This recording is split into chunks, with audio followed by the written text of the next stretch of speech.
सातवें चरण की घोसी सीट सपा और भाजपा दोनों के लिए नाक का सवाल बन चुकी है।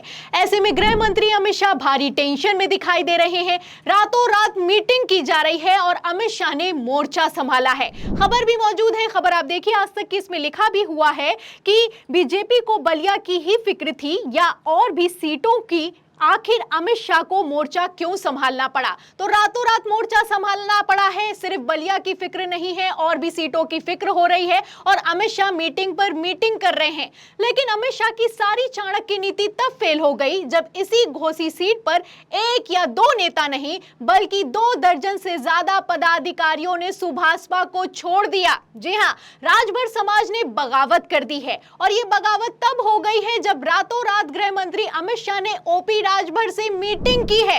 तो आखिर क्यों मीटिंग के बावजूद हो गई है बगावत, और राजभर समाज के जब पदाधिकारियों ने सुभाषपा को छोड़ा है तो क्या गंभीर आरोप लगाए हैं। आपको आरोप बताएंगे, चौंकाने वाली खबर भी दिखाएंगे, लेकिन उससे पहले कुछ तस्वीरें दिखाते हैं कि ओपी राजभर का एनडीए में जाने के बाद क्या हाल हो चुका है। तस्वीरें आप अपनी फुल स्क्रीन पर देखिए। आप तस्वीरों में देख सकते हैं कि किस तरीके से प्रधानमंत्री नरेंद्र मोदी घोसी सीट पर प्रचार करने के लिए पहुंचे हैं। घोसी सीट की अगर बात की जाए तो भारतीय जनता पार्टी ने ओपी राजभर के बेटे अरविंद राजभर को टिकट दिया है।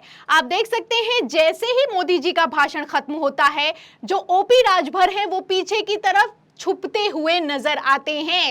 इस पर प्रधानमंत्री नरेंद्र मोदी उनके बेटे से कहते हैं कि कहां है ओपी राजभर। फिर ओपी राजभर सामने आते हैं। वीडियो में साफ दिखाई दे रहा है आप किस तरीके से कि ओपी राजभर खिसियाते हुए नजर आ रहे हैं। उसके बाद आलम तो यह हो गया कि प्रधानमंत्री नरेंद्र मोदी ने भरे मंच पर अरविंद राजभर को मुक्का मारा है। चलिए मान भी लिया जाए कि प्रधानमंत्री नरेंद्र मोदी वहां पर हंसी ठिठोली कर रहे थे, लेकिन सवाल इस बात का खड़ा हो रहा है कि आखिर ओपी राजभर पीछे की तरफ छुपते हुए क्यों नजर आ रहे हैं। और सिर्फ एक वीडियो नहीं है, दूसरा वीडियो मैं आपको दिखाती हूं। ये वीडियो आप देखिए कि योगी आदित्यनाथ घोसी की सीट पर प्रचार करने के लिए पहुंचे हैं और जब अरविंद राजभर आते हैं मंच पर तो योगी आदित्यनाथ के पैर छूते हैं, वो भी भरे मंच पर पैर छूते हैं और घुटनों के बल बैठकर पैर छूते हुए नजर आते हैं। आप देख सकते हैं जब अरविंद राजभर योगी आदित्यनाथ के पैर छूते हैं तो ओपी राजभर का किस तरीके से चेहरा उतर जाता है। तो ये वीडियो सोशल मीडिया पर वायरल हो रहे हैं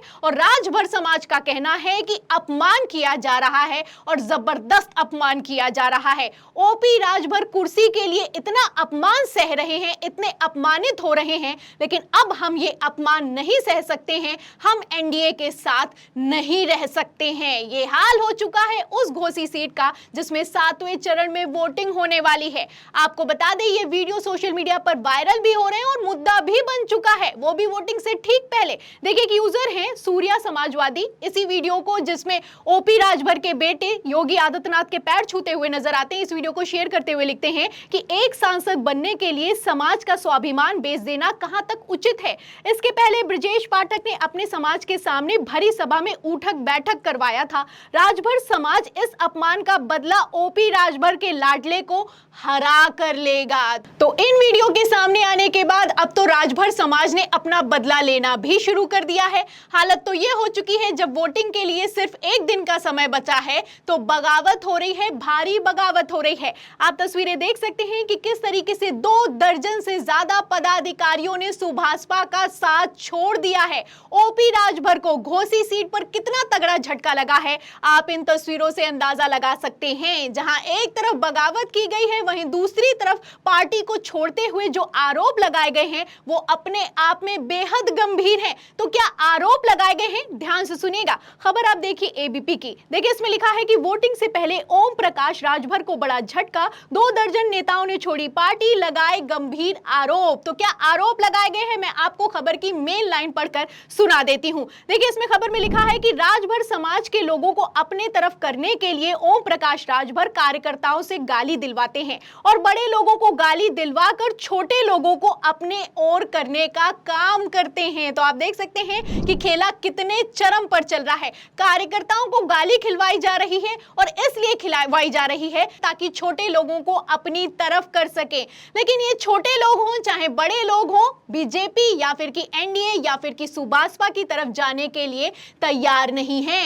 ये हाल हो चुका है उस उस घोसी सीट का जो कि भारतीय जनता पार्टी के लिए नाक का सवाल बन चुकी है। वैसे भी आप जानते हैं कि घोसी सीट पर इंडिया गठबंधन से भारतीय जनता पार्टी कितनी बुरी तरीके से हारी। यहां पर जब उपचुनाव हुए, दारा सिंह चौहान जब समाजवादी पार्टी को छोड़कर भारतीय जनता पार्टी में शामिल हो गए, तो आप जानते हैं कि यहां पर उपचुनाव हुए और इस उपचुनाव में दारा सिंह चौहान ने फिर से चुनाव लड़ा, लेकिन भारतीय जनता पार्टी के टिकट पर चुनाव लड़ा। सुधाकर सिंह समाजवादी पार्टी की तरफ से खड़े किए गए, लेकिन इस उपचुनाव में जो दारा सिंह चौहान 2022 विधानसभा चुनाव में सपा के टिकट पर जीत गए थे, भारतीय जनता पार्टी के टिकट पर हार गए और बहुत बुरी तरीके से हार गए। ये उत्तर प्रदेश में इंडिया गठबंधन की पहली जीत हुई और शानदार जीत हुई। तब तो इंडिया गठबंधन इतना मजबूत नहीं था, लेकिन लोकसभा चुनाव में आप अच्छे से जानते हैं कि इंडिया गठबंधन कितना मजबूत दिखाई दे रहा है।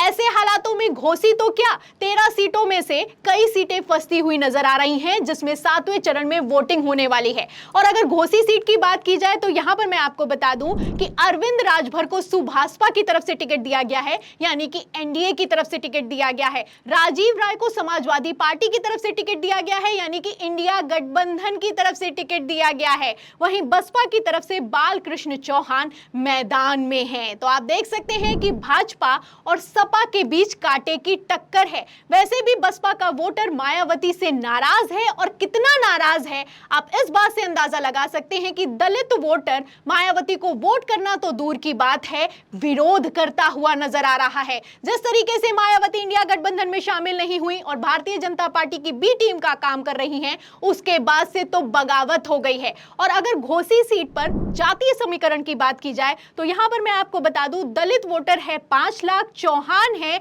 2.30 लाख, वैश्य वोटर है 1 लाख, मुस्लिम है लगभग 3.5 लाख, राजभर है 2 लाख और राजपूत और ब्राह्मण वोटर यहां पर है लगभग 1,80,000 और यादव है यहां पर 2.5 लाख। मौर्य की बात की जाए तो 1 लाख वोटर है और भूमियार 80,000 है। तो ऐसे में आप देख सकते हैं कि घोसी सीट किस तरीके से फंस गई है और बुरी तरीके से फंस गई है। और अमित शाह ये अच्छे से समझते हैं, क्योंकि मैं आपको बता दूं कि दलित वोटर नाराज है और दलित वोटर यहां पर 5 लाख है। चौहान तो पहले ही नाराज है, विधानसभा चुनाव में ये साफ हो गया था। और अगर मुस्लिमों की बात की जाए तो ये तो एक मुश्त इंडिया गठबंधन की तरफ जाता हुआ नजर आ रहा है। और राजभर वोटर की अगर बात की जाए तो राजभर वोटर कितना नाराज है, इसका अंदाजा तो आप इस बात से लगा सकते हैं कि वोटिंग के ठीक एक दिन पहले 2 दर्जन से ज्यादा पदाधिकारी सुभाषपा को छोड़ देते हैं। तो ये हाल हो चुका है 7वें चरण का। 7वें चरण की अगर बात की जाए तो उत्तर प्रदेश की 13 सीटों पर वोटिंग होने वाली है। इसमें महाराजगंज, गोरखपुर, कुशीनगर, देवरिया,